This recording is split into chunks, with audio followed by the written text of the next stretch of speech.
Hi guys, आज के इस ट्यूटोरियल में हम लोग बात करेंगे डेटा टाइप्स की। आप लोगों ने सी प्लस प्लस और भी प्रोग्रामिंग लैंग्वेज में भी पढ़ा होगा, लेकिन बेसिकली हम लोग सी और सी प्लस प्लस से स्टार्ट करते हैं। तो उसमें आप लोगों ने डेटा टाइप पढ़ा होगा, इंटीजर, इंट, कैर, फ्लॉट, डबल, तो उस तरीके का डेटा टाइप उसमें होता था। इसमें यानी कि जावा स्क्रिप्ट में क्या होता है वही हम लोग अभी देखने वाले हैं। In JavaScript we do not need to specify type of the variable because it is dynamically used by JavaScript engine. We can use var data type. It can hold any type of data like string, number, boolean, etc.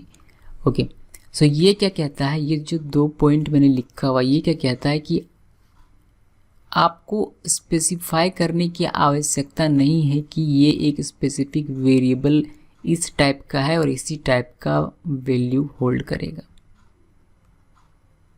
क्योंकि यहाँ सारी चीज़ें dynamically होती हैं। यहाँ जो variable का जो फंडा है ये डायनेमिकली है। मेरा कहने का मतलब ये है कि अगर आप सी प्रोग्रामिंग की बात करें और अगर आप चाहते हैं सी प्रोग्रामिंग में, मुझे उम्मीद है कि आप लोगों ने सी प्रोग्रामिंग पढ़ा हुआ, लेकिन नहीं भी पढ़ा है तो भी उसको इस कॉन्सेप्ट को उतना डिटेल में जाने का सकते नहीं। मैं थोड़ी देर में ये क्लियर कर दूंगा, ठीक है। बस जिन लोगों ने पढ़ा है उनके लिए ये आसान हो जाएगा समझना। ओके, सो सी प्रोग्रामिंग की बात करें तो वहाँ हम लोग क्या करते थे कि अगर आपको 5 न्यूमेरिक वैल्यू 5 अगर स्टोर करना है किसी वेरिएबल में, तो हम लोग लिखते थे इंट ए इक्वल 5। तो उससे पता चलता था कि ए वेरिएबल जो इंटीजर डेटा टाइप का है, इसका मतलब ए वेरिएबल में आप एक कोई भी न्यूमेरिक वैल्यू जो इंटीजर वैल्यू होता है उसको आप स्टोर कर सकते हैं, ठीक है।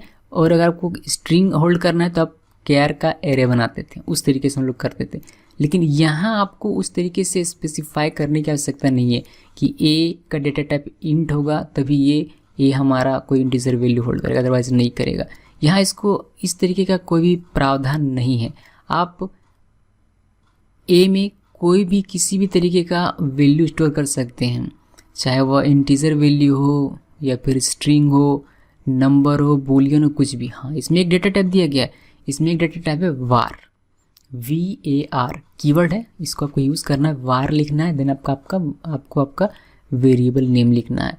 और ये वेरिएबल नेम जो अपने var डाटा टाइप के साथ लिखा हुआ ये डायनेमिक है, यानी कि इसमें आप किसी भी प्रकार का वैल्यू स्टोर करके रख सकते हैं, चाहे वो स्ट्रिंग हो, नंबर हो, बूलियन हो, कुछ भी हो आप उसमें रख सकते हैं। वो पर्टिकुलर एक डेटा टाइप के लिए नहीं बना है, ठीक है।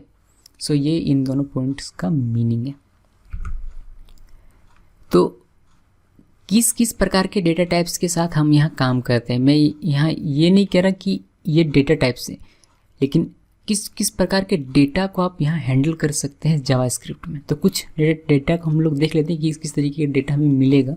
स्ट्रिंग डेटा मिल सकता है। स्ट्रिंग डेटा मतलब आप जानते हैं कि कोई भी नाम वगैरह अगर है कैरेक्टर्स से, ग्रुप ऑफ कैरेक्टर्स, तो उसको हम लोग स्ट्रिंग कहते हैं। तो स्ट्रिंग मिल सकता है। नंबर, कोई भी नंबर इंटीजर वैल्यू हो या फिर डेसिमल में हो तो वो सारे नंबर्स हमें यहाँ मिलेंगे। बूलियन ट्रू या फॉल्स हो तो वो भी हमें मिलने वाला है। अनडिफाइंड भी है जो कि डिफाइंड ना हो, और नल भी हमें। तो ये जो पूरा आपको दिखाई दे रहा है इस तरह का डेटा टाइप, या फिर यूँ कहूँ कि इस तरह का डेटा हमें यहाँ काम करने को मिलेगा, ठीक है। ये डेटा टाइप नहीं है, ये ऐसा नहीं है कि आप स्ट्रिंग वेरिएबल नेम करके लिखेंगे, नहीं, वो मैं बात नहीं कर रहा। मैं इसे बता रहा हूँ कि इस तरह का डेटा आपको यहाँ मिलेगा काम करने के लिए, ठीक है। सो ये जो डेटा आप देख रहे हैं, इन string, number, boolean, undefined, null, इसे हम लोग कहते हैं प्रिमिटिव डेटा या प्रिमिटिव डेटा टाइप्स, ठीक है। उसी तरीके से ऑब्जेक्ट है हमारे पास, एरे है और रेगुलर एक्सप्रेशन है, इसे हम लोग कहते हैं नॉन प्रिमिटिव डेटा टाइप्स, ठीक है।